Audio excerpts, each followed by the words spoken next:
Imagine, for a second, a sitting United States president who actually killed a man in a duel, like over a horse racing bet and a personal insult. Yeah, it's wild to even picture that today. Right, and a man who completely ignored the Supreme Court, fired his entire official cabinet because they, wouldn't just fall in line with his personal agenda, and, get this, survived an assassination attempt by relentlessly beating the shooter with his own walking cane. The Kane incident is just, I mean, it's unbelievable. It really is.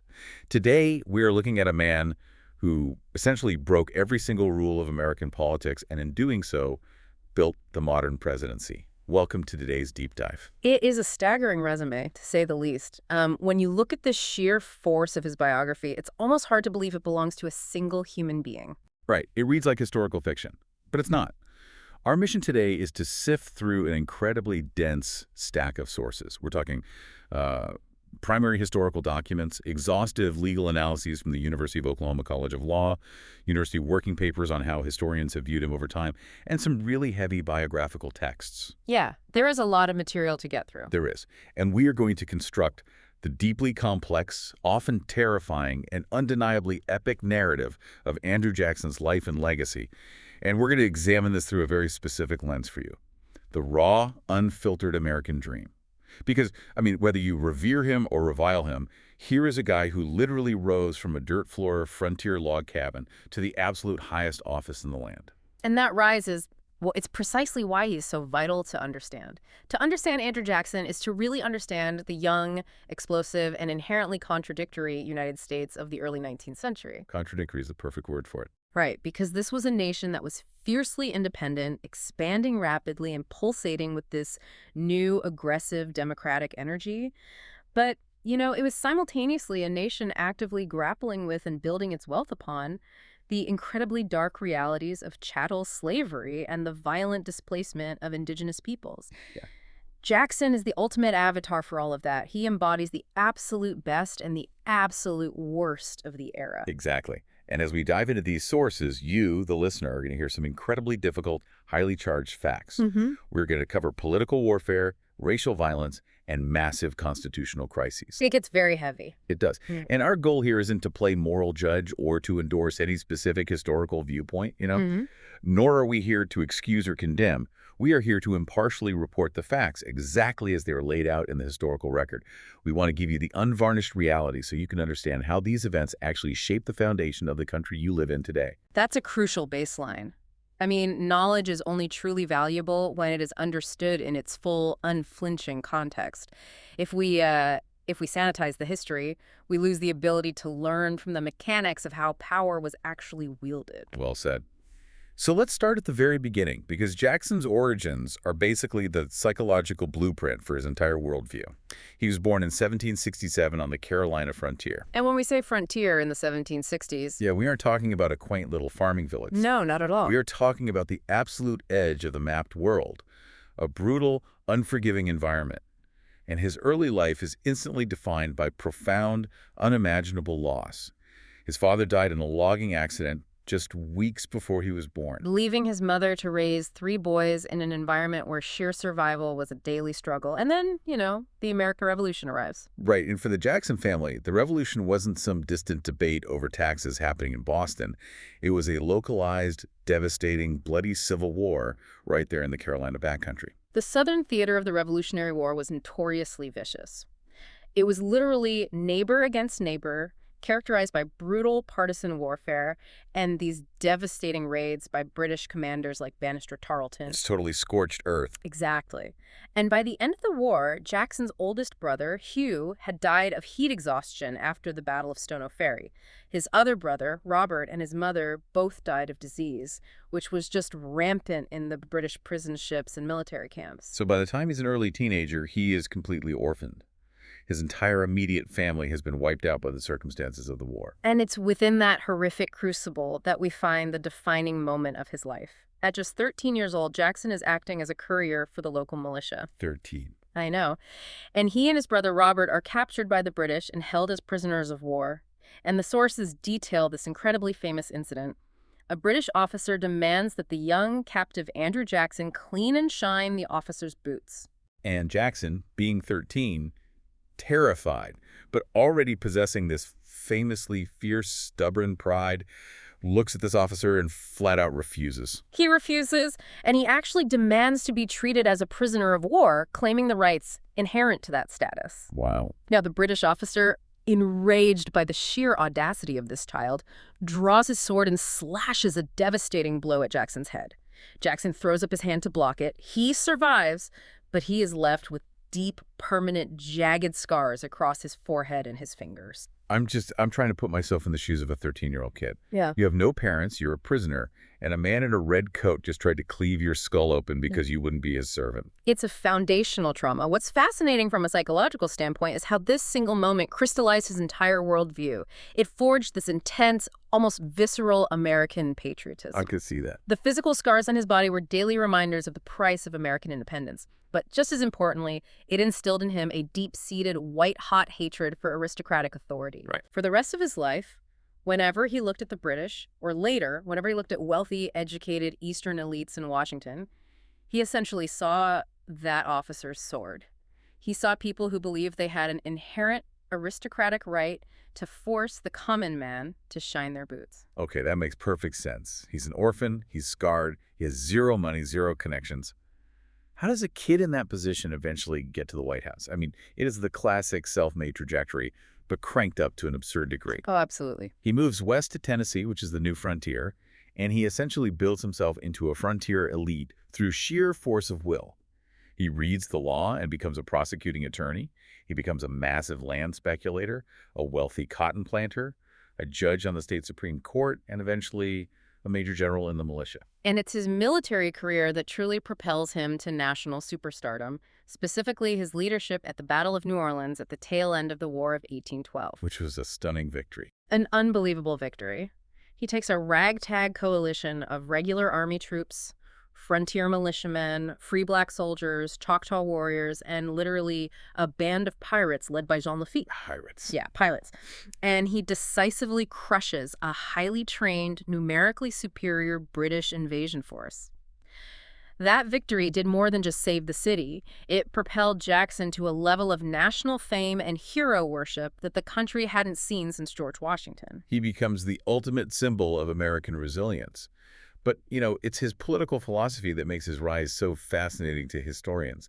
The sources frequently compare Jackson to Thomas Jefferson, which makes sense on the surface. They were both Southern planters. They both believed deeply in the virtue of the common man. They both championed aggressive Western expansion. And they both advocated for a limited federal government and a laissez-faire economy. Exactly. They both fundamentally believed that the agricultural heartland was the true moral center of the nation, and that the will of the people expressed through elections should direct the government rather than unelected bankers or lifelong bureaucrats. I hear that comparison all the time, but I have to push back on it a little. If they were so philosophically similar, why do we treat them so differently? Why is Jacksonian democracy considered a totally distinct revolutionary era compared to Jeffersonian democracy? It's an excellent distinction to draw. The difference isn't in the overarching goal, it's in the mechanics of who actually gets to participate. Okay, let me try this analogy out on you. Think of American democracy at the time as an exclusive VIP club. All right, and I'm tracking. Jefferson was the guy who wanted to let anyone into the club, provided they could afford the cover charge. For Jefferson, property requirements to vote weren't necessarily about keeping the poor down. He saw property ownership as a test of character, a sign that a man had initiative, independence, and a literal stake in the success of society. But Jackson looks at the VIP club and decides to kick the doors off the hinges entirely. That analogy hits the nail on the head. Jackson didn't care about the cover charge. He believed in pure majority rule for all white men, completely, regardless of whether they owned a single acre of land or a dime to their name. During Jackson's era, we see the rapid dropping of property qualifications for voting across the states. So the electorate just explodes in size. Precisely. Jackson believed that the common interests of the everyday working person were being actively ignored and subverted by the political establishment men like Henry Clay and John Quincy Adams, who had spent their entire lives in the halls of power. Jackson shifted the balance of political power away from the wealthy, established East Coast elite and handed it to the farmers, the mechanics, the laborers, and the small business people in the West and South. He fundamentally didn't think you needed a formal Harvard education or generational wealth to understand what was best for the country. In fact, he was deeply suspicious of those things. Which perfectly sets the stage for the absolute brawl that was the 1824 presidential election. Yeah. In 1824, Jackson runs for president. He's the ultimate outsider candidate, and he actually wins. Well, sort of. He gets a plurality of both the popular vote and the electoral vote. Right, he gets the most votes, yes. But crucially, he does not get an absolute majority. Because there were four major candidates splitting the ticket, right? Jackson, John Quincy Adams, William H. Crawford, and Henry Clay. And this is where the mechanics of the Constitution come into play, specifically the 12th Amendment. The Constitution dictates that if no single candidate receives an absolute majority of electoral votes, the election is thrown into the House of Representatives. And here's where the backroom politics get incredibly spicy. Henry Clay, one of the candidates who ran against Jackson, also happens to be the Speaker of the House. A very convenient position. Very. He finished fourth in the Electoral College, so he is eliminated from contention. But as Speaker, he essentially gets to act as the kingmaker. He holds immense sway over how the House will vote. And Henry Clay profoundly dislikes Andrew Jackson. Clay views Jackson as a dangerous, uneducated military chieftain who lacks the temperament for the presidency. So, Clay uses his influence to throw his support and the votes he controls behind John Quincy Adams. Even though Jackson won the popular vote. Correct. As a result, Adams wins the vote in the House and becomes the 6th president of the United States. And then, in a move that historians still debate the optics of, Adams immediately turns around and appoints Henry Clay as his Secretary of State. Which at the time was universally seen as the official stepping stone to the presidency. Yeah. I mean, Jefferson, Madison, Monroe, and Adams himself had all served as Secretary of State before becoming president. It looked like a blatant payoff. Oh, Jackson and his supporters absolutely lose their minds. They immediately brand this the corrupt bargain. They claim with a lot of public sympathy that the democratic will of the American people has been explicitly stolen by backroom Washington insiders who are just trading powerful jobs among themselves. And you know what? Jackson didn't just retreat to his plantation and sulk. He got organized. I mean, he got dangerously organized. They spent the next 4 years executing one of the most brilliant and aggressive political campaigns in history. Jackson teams up with a political genius, a senator from New York named Martin Van Buren. The little magician. Exactly. Van Buren understood that personality wasn't enough. You needed infrastructure. Together, they built a massive, highly disciplined political machine. This wasn't just a loose coalition of guys who liked Jackson. This was the birth of the modern Democratic Party. Exactly. They established a massive network of pro-Jackson newspapers to control the narrative. They organized local Hickory clubs, named after Jackson's nickname Old Hickory. They coordinated rallies, parades, and a unified national messaging strategy that hammered the corrupt bargain every single day. It was relentless. It was. This level of organization definitively ended the single-party dominance known as the era of good feelings and birthed the two-party system we recognize today, characterized by intense mass participant campaigning. And it all culminated in the election of 1828, which, according to the sources, is widely considered one of the dirtiest, most vicious campaigns in American history. I mean, they pulled absolutely no punches. It was incredibly personal and deeply toxic. The Adams campaign realized they couldn't beat Jackson on policy alone, so they attacked his character. They released what became known as the coffin handbills. What were those exactly? These were actual posters featuring a series of black coffins detailing Jackson's history of violence. They highlighted the men he had killed in duels, and they heavily publicized his controversial decisions to execute militiamen for mutiny and desertion during his military campaigns. They painted him as a bloodthirsty tyrant. But then they crossed a line that Jackson would never, ever forgive. They went after his wife, Rachel. And this is a truly tragic story. The Adams camp accused Rachel Jackson of bigamy. The backstory is that when Rachel and Andrew Jackson were first married decades earlier, they genuinely believed that her divorce from her abusive first husband had been legally finalized. I mean, they were living on the frontier. Communication was incredibly slow. Exactly. But it turned out the paperwork hadn't gone through. They had technically married before she was legally divorced. Even though they discovered the error and quietly remarried legally years later to fix it, the Adams campaign unearthed the scandal and weaponized it. They printed pamphlets painting her as an adulteress and a woman of loose morals. They humiliated her on a national stage. The psychological stress of this public shaming was immense. And tragically, just weeks after Jackson wins the 1828 election, and he wins it in a landslide, by the way, a commanding 56% of the popular vote, Rachel suffers a massive heart attack and dies. The timing was devastating. Jackson was entirely convinced that the vicious slander from his political enemies had quite literally broken her heart and killed her. The quote from Jackson at her funeral is just haunting. He stands over her grave and says, "May God Almighty forgive her murderers. I never can." You cannot overstate how crucial that quote is for understanding Jackson's mindset as he packs his bags and heads to the White House. He didn't view his political opponents merely as rivals who had different ideas about tariffs or infrastructure. He viewed them as personal enemies, as the literal murderers of his beloved wife. Oh, It injected a level of personal animus, paranoia, and vengeance into his administration that was totally unprecedented in American politics. it really puts modern politics into perspective, doesn't it? If you're ever scrolling the news and thinking modern elections are uniquely toxic, 1828 is proof that absolute, scorched earth political blood sport is a deeply rooted American tradition. Oh, without a doubt. So he arrives in Washington in 1829, fueled by grief, righteous anger, and a massive mandate from the voters. And he immediately starts redefining what the executive branch is even supposed to do. He styles himself as the tribune of the people. But I want to dig into the mechanics of that. What did that actually mean for the balance of power? It was a completely revolutionary view of the office. Before Jackson, the prevailing philosophy was one of executive deference to legislative supremacy. The founders generally believed that Congress, the legislative branch, was the true voice of the people because it was composed of many representatives from all over the country. Right, the House of Representatives literally represents the people. Exactly. The president was just supposed to faithfully execute the laws Congress passed. Manager, basically. Right. But Jackson completely flips that script. He argued that a congressman only represented a very specific geographic region and a senator only represented a specific state.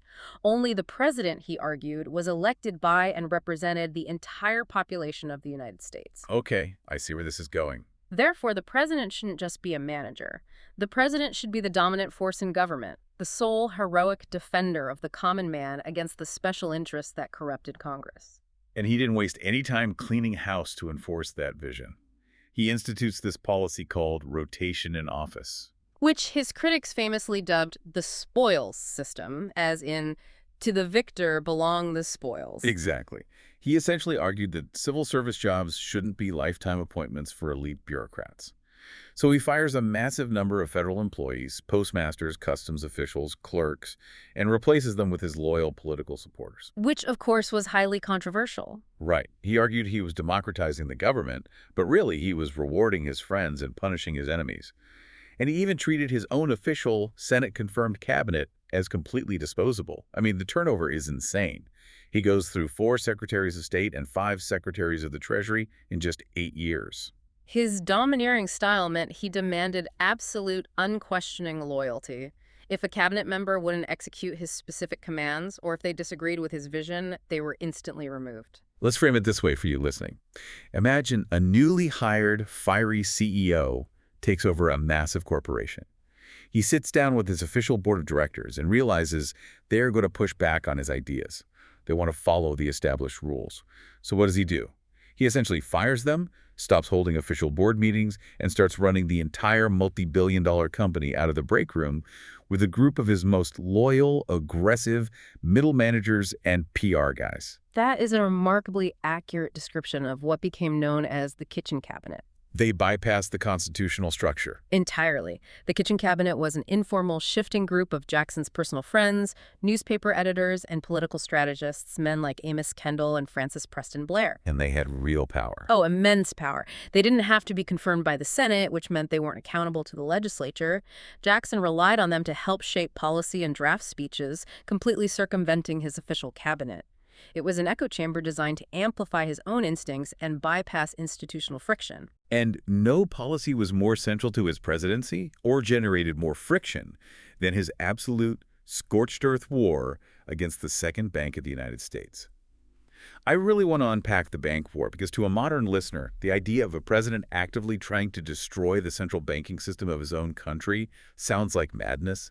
Was this just another personal grudge, or was there an actual economic philosophy at play? The sources reveal that it was a deeply potent combination of both. To understand the grudge, we really have to look at Jackson's past. In the late 1790s, when he was just starting out in business, Jackson tried to establish a trading post. He accepted paper promissory notes as payment, which subsequently lost their value, leaving him with massive debt. Ouch. Yeah, he actually had to sell his business and land to cover it. Later, in 1818, after he was already a famous national hero, the Second Bank of the United States repeatedly refused to loan him money for real estate investments. So he took it personally. Very personally. These experiences left him with a bitter, visceral distrust of the entire banking system and a specific hatred for paper money. He believed that the only real honest money was physical gold and silver specie. But there's an ideological component too, right? Right. It wasn't just, they didn't give me a loan. Yes, absolutely. The Second Bank of the United States was a private corporation, but it held a charter from the federal government, meaning it held all federal deposits and had immense power to control the nation's credit and money supply. Right. Jackson looked at this institution, run by an unelected, wealthy Philadelphia aristocrat named Nicholas Biddle, and he saw a monster. He saw an elitist monopoly that concentrated terrifying economic power in the hands of a few unaccountable wealthy Easterners and foreign investors, allowing them to get rich off the labor of the common farmer. So in 1832, Nicholas Biddle, the bank's president, decides to apply to Congress to renew the bank's charter early. And he does this in an election year, specifically to dare Jackson to do something about it. Biddle assumes Jackson won't risk alienating moderate voters by attacking the bank right before an election. Biddle severely miscalculated. He really did. When Congress passes the recharter bill and sends it to Jackson's desk, Jackson doesn't just veto it. He issues the most aggressive, expansive veto message in American history up to that point. And this is where he radically expands presidential power. Prior to this, presidents generally only vetoed bills if they believed the bill was strictly unconstitutional. They didn't use the veto just because they disagreed with the policy. But the Supreme Court had already explicitly ruled that the bank was constitutional in the landmark 1819 case McCulloch v. Maryland. And Jackson simply did not care what the Supreme Court said. Just totally ignored them. Yep. In his veto message, he boldly ignored Supreme Court precedent, arguing a completely novel constitutional theory, that the executive branch had its own independent power to interpret the Constitution. He argued that the president is not bound by the court's interpretation, and that he, as the representative of the people, had the duty to veto it because he deemed it unconstitutional. And he didn't stop at the constitutional argument either. He used the veto as a massive populist weapon. He essentially said, I'm vetoing this because it's bad policy, because it enriches the wealthy at the expense of the poor, and because I don't like it. Yeah. It was brilliant political propaganda. It was a masterclass in mass communication. His allies in the kitchen cabinet printed the veto message and distributed thousands of copies nationwide. It became the central rallying cry of his 1832 re-election campaign. He framed it as an epic battle, Jackson the people versus Biddle and the aristocracy. And it worked. It absolutely worked. He crushed Henry Clay in the 1832 election. But the economic mechanics of how he destroyed the bank were catastrophic. He didn't just let the charter expire. He actively pulled all federal funds out of the Second Bank and redistributed them to dozens of state banks, which his critics called pet banks, because they were run by his political allies. And those pet banks immediately started printing massive amounts of paper money and lending it out recklessly to land speculators in the West, creating a massive economic bubble. So Jackson, who hates paper money, accidentally causes an explosion of paper money. How does he try to fix it? By issuing an executive order called the Specie Circular in 1836.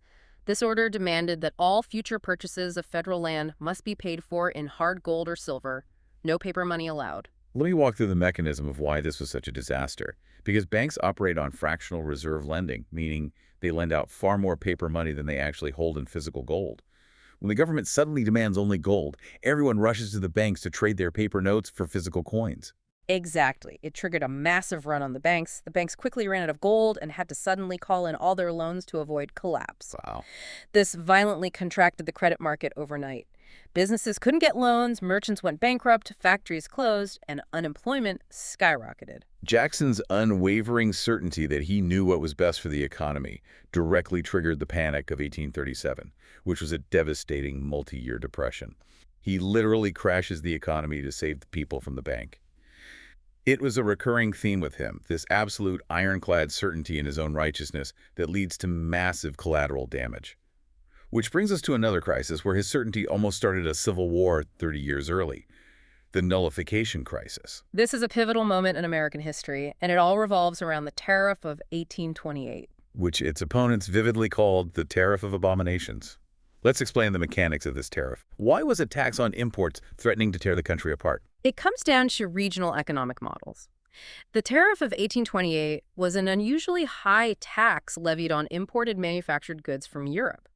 The political goal was to protect the infant manufacturing industries in the North from being undercut by cheap British goods. Makes sense for the North. Right, so for Northern factory owners, it was great. But for the agrarian South, it was an economic disaster. Because the Southern economy was almost entirely dependent on exporting raw cotton to Britain and importing manufactured goods back. Precisely. So the South was getting hammered on both ends. First, the tariff forced them to pay significantly higher prices for everything from clothing to farm tools.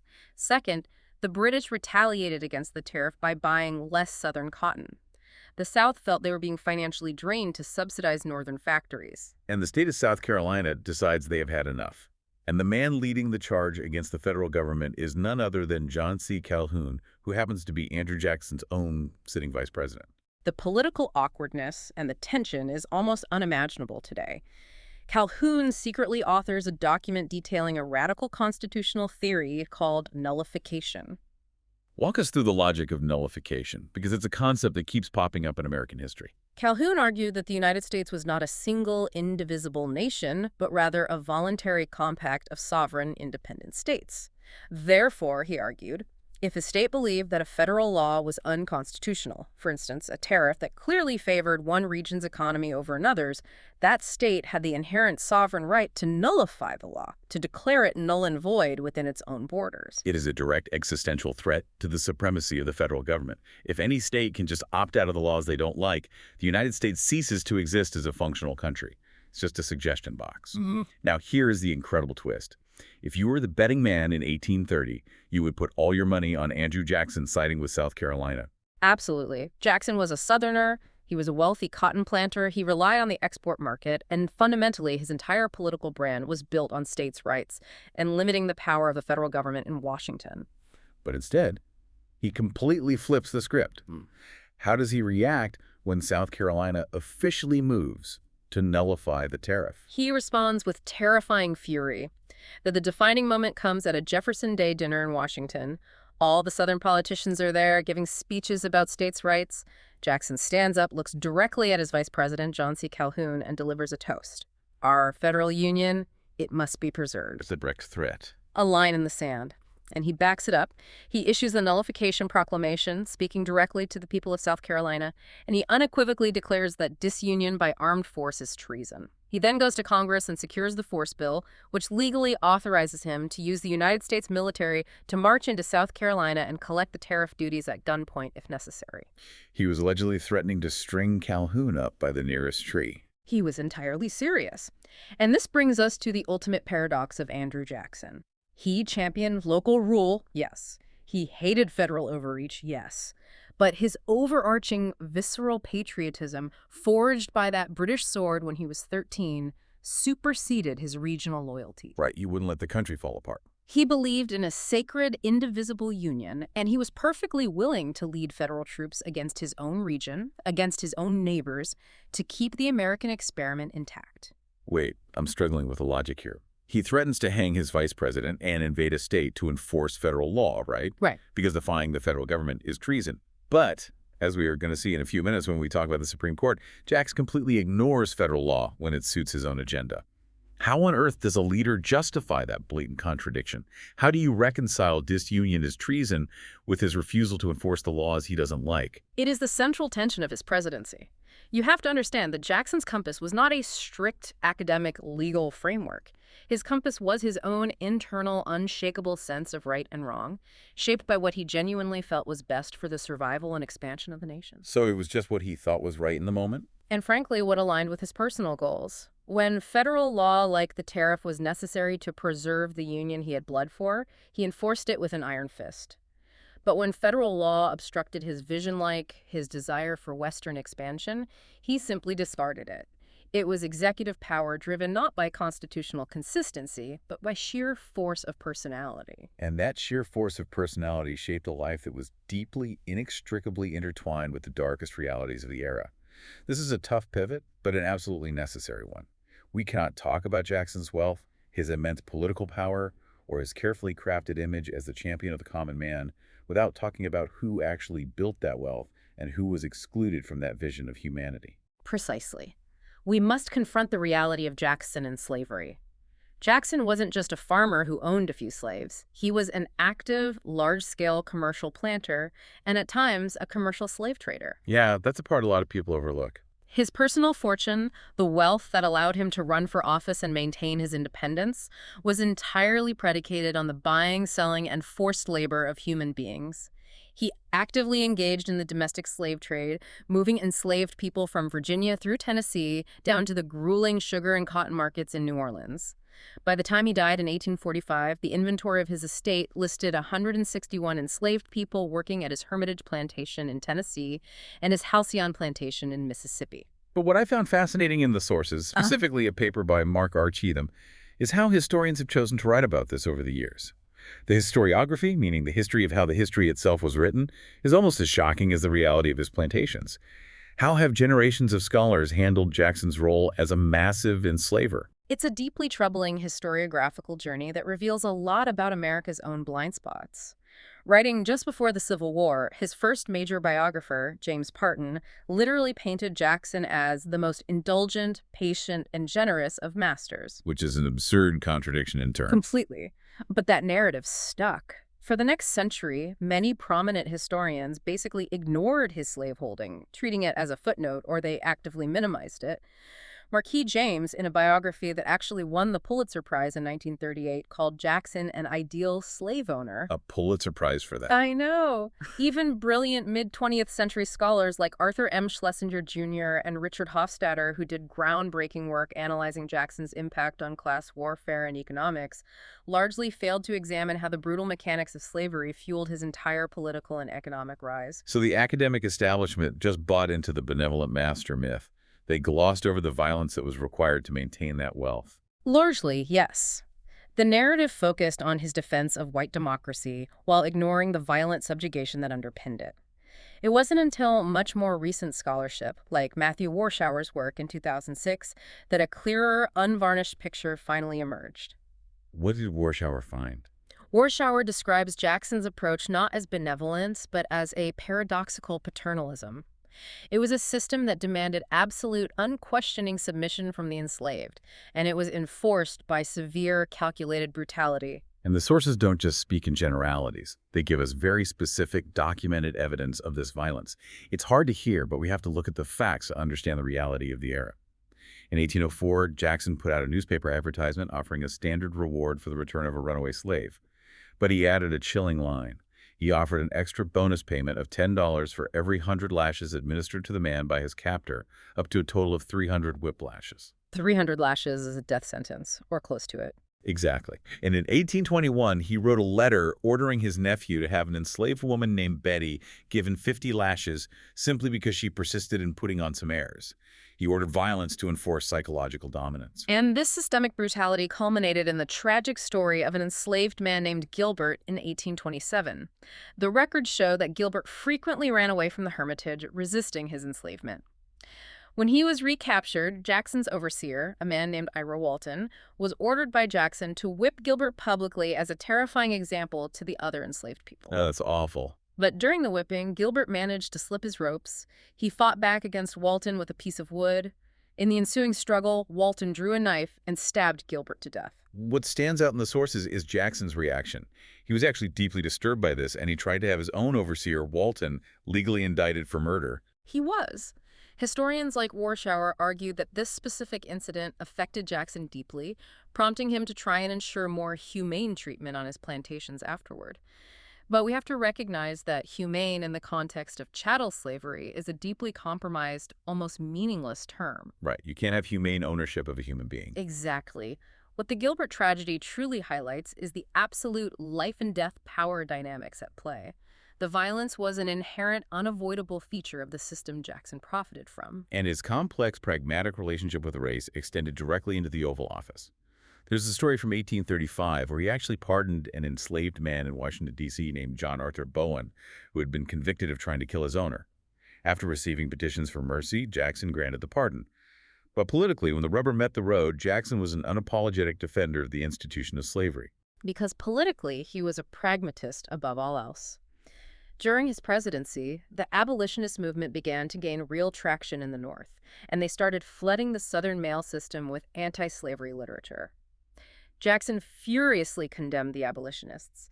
He recognized the immediate danger that abolitionism posed to the National Union and to the Southern economic engine. He viewed the anti-slavery advocates as domestic terrorists, essentially, right? He viewed their agitation as a direct provocation that would inevitably lead to slave insurrections and civil war. So he prioritized the preservation of his Democratic Party coalition, which relied on Southern planters, and the preservation of the National Union over any moral questions regarding human bondage. He took slavery as a given, an unquestioned economic and social necessity. The sources also point out that there are unresolved histories here, histories that challenge the official record. Dorothy Price Haskins, drawing on her family's long-held oral history, claims that Andrew Jackson actually fathered a child named Charlotte with an enslaved woman at the Hermitage named Hannah. Yes, and this is a vital point about how history is constructed. Historians note that there is no public smoking gun documentary evidence, no DNA test or written confession, to explicitly prove this claim. However, it highlights a crucial flaw in how historians have historically verified facts. How so? For decades, scholars relied almost entirely on a massive collection called The Correspondence of Andrew Jackson, which was edited by John Spencer Bassett in the 1920s. And Bassett was the gatekeeper. Exactly. Bassett was highly selective. He curated Jackson's legacy. He completely left out the letters detailing Gilbert's death, for example. Over-reliance on those heavily edited, sanitized volumes effectively hid massive amounts of the Hermitage's brutal reality. That's incredible. It proves that there is always more to uncover, especially when we listen to marginalized voices and oral histories that were intentionally excluded from the official archives. It really makes you wonder what else got left on the cutting room floor of American history. And speaking of marginalized voices being violently silenced, we have to move to the most defining, devastating, and controversial chapter of Jackson's presidency: Indian removal. Jackson fundamentally believed that extending the borders of the United States meant extending the area of freedom. But the obvious question is, freedom for whom? Freedom exclusively for white settlers and cotton planters. For the Native American tribes inhabiting those lands, Jackson's vision meant total devastation. Jackson had spent a significant portion of his military career violently fighting indigenous tribes in the Southeast, the Creeks, the Seminoles. Right. When he became president, there were roughly 100,000 Native Americans living on millions of acres of ancestral land east of the Mississippi River, occupying prime real estate in Georgia, Alabama, and Mississippi.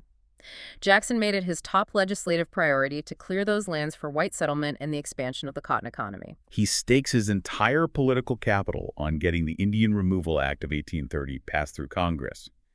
And there is a specific image mentioned in our sources, a widely circulated lithograph from the 1830s, that captures his attitude toward Native Americans perfectly.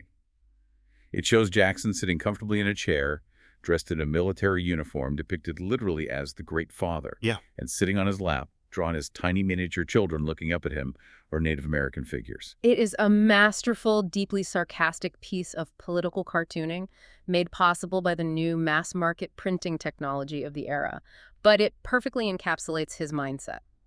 Jackson did not view Native American tribes as sovereign, independent nations, despite the fact that the United States government had signed dozens of treaties recognizing them exactly as such. Treaties that were supposed to be the supreme law of the land. Right. He viewed them as backward subjects, as children who needed to be managed, relocated, and civilized for their own good. And this policy leads directly to a massive, unprecedented breakdown in the constitutional separation of powers. This is where the legal analysis from the University of Oklahoma College of Law is so illuminating. The Cherokee Nation, facing intense pressure from the state of Georgia to give up their land, decides to fight back. But they don't fight back with weapons. They fight back with the American legal system. They take their case all the way to the Supreme Court. It culminates in the landmark 1832 case, Worcester v. Georgia. The state of Georgia had passed a series of aggressive laws asserting total state sovereignty over Cherokee lands. They even passed a law requiring white residents living in Cherokee territory, like the missionary Samuel Worcester, to get a special license from the state of Georgia. And Worcester refused, right? Worcester refused, was arrested, and the case went to the Supreme Court. So the Supreme Court has to decide who actually has jurisdiction here, the state of Georgia or the Cherokee Nation. And the Supreme Court, led by the legendary Chief Justice John Marshall, issues a stunning rebuke to Georgia and Jackson. The court ruled that Georgia's laws had absolutely no legal jurisdiction over the Cherokee Nation.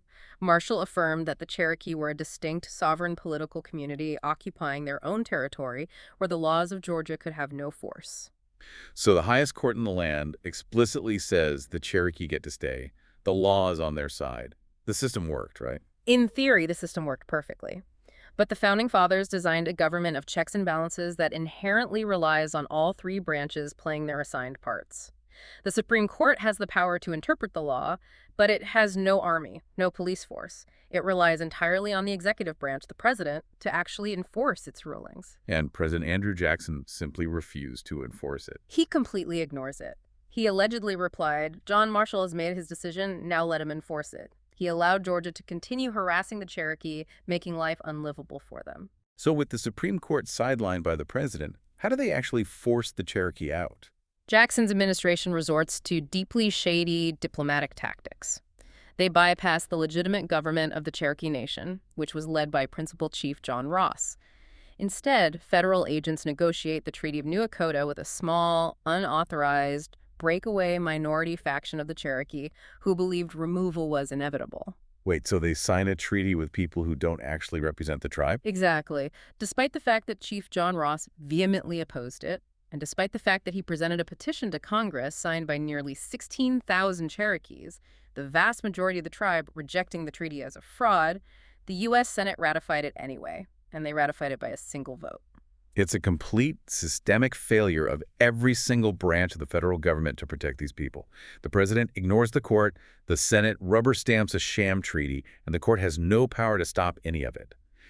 And the tragic, inevitable result of this constitutional failure is the Trail of Tears. The enforcement fell to Jackson's hand-picked successor, President Martin Van Buren.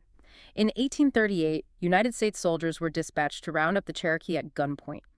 Families were forced from their homes with only the clothes on their backs. Between 16,000 and 20,000 people were forced to march thousands of miles west to designated Indian Territory in present-day Oklahoma. Just a horrific march. The conditions were horrific. It's estimated that at least 4,000 Cherokee men, women, and children died of exposure, disease, and starvation along the way. It's one of the darkest chapters in American history. And I think it's important to note that this wasn't just accepted as the way things were back then. The sources make it clear that there was massive, vocal contemporary outrage. Absolutely. The idea that no one knew better is historically false. Davy Crockett, the famous frontiersman and a congressman from Tennessee, actually sacrificed his political career over this. He vehemently opposed the Indian Removal Act, famously stating that he would rather be honestly and politically damned than hypocritically immortalized. He resigned in disgust. Wow, Davy Crockett resigned over this. He did. The philosopher Ralph Waldo Emerson wrote a scathing, desperate letter to the federal government, warning of the terrific injury, threatening the Cherokee, and pleading for the nation's moral soul. But the political momentum for expansion, driven by the insatiable demand for cotton land and Jackson's immense popularity, were simply too strong to stop. Which brings us to the synthesis of this massive contradictory legacy. Jackson left an imprint on the DNA of American politics that is almost impossible to overstate. He didn't just participate in the system, he rewired it. He birthed the modern Democratic Party. His controversial actions were so polarizing that they literally galvanized his opponents into creating an entirely new political party, the Whigs, just to oppose him. He redefined the use of the presidential veto, he entrenched the spoils system, and he permanently radically expanded the power of the executive branch. He truly is the ultimate symbol of the 19th century United States, embodying what we might call the patriotic paradox. On one hand, he was a fierce, unflinching patriot who saved the Union during the nullification crisis when it easily could have fractured. He championed the political rights of the common, uneducated white man against the entrenched power of aristocratic bankers and political insiders. Right. Yet, on the other hand, he built his personal success and his national vision upon the brutal enslavement of African Americans and the forced, violent removal of indigenous peoples. He was a democratic autocrat. To his admirers, he remains a shining symbol of rugged American individualism. To his detractors, he is an American Caesar who trampled the Constitution. A man who kicked the doors off the VIP club of American democracy, for better and for worse. And that brings us to a final thought for you to ponder, building on that terrifying breakdown of the separation of powers during the Indian removal crisis. We are taught to revere the Constitution as the sacred, unshakable bedrock of our society, a machine that runs by itself. But if the Supreme Court's power relies entirely on the president's willingness to enforce its rulings, as Jackson proved by simply ignoring John Marshall, then the real foundation of our democracy isn't the ink on the parchment at all. It's the fragile, unspoken honor code of the human beings holding office. Next time you read about a controversial Supreme Court decision, ask yourself, what actually happens to our system of government if the person in charge simply says no?